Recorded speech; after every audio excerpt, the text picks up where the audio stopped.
Hello YouTube, I got all my parts. Time to load them up in the trunk so I could drop the car off and get it worked on. Differential cover from Yukon Gear and Axel. Universal joint for my drive shaft.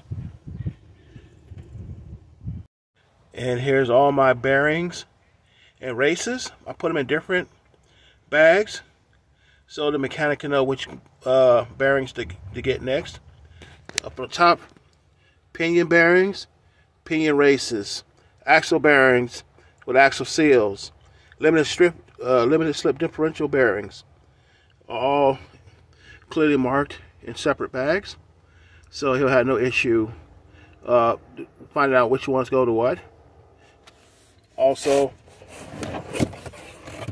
installation kit, which includes marking compound, brush, Loctite, the bolts, the ring and pinion on, gasket, pinion seals, crush sleeve, all the shims you need to line everything up.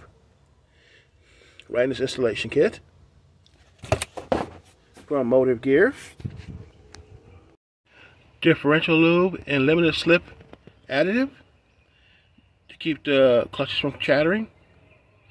And the computer I got at home, the tuner, I got it hooked to the computer right now. A tuner from California is loading a tune right now for my car. Loaded up with all the mods I did, and it will correct the speedometer to the 355 gears that I'm putting in. And that is the whole setup for a ring and pinion swap.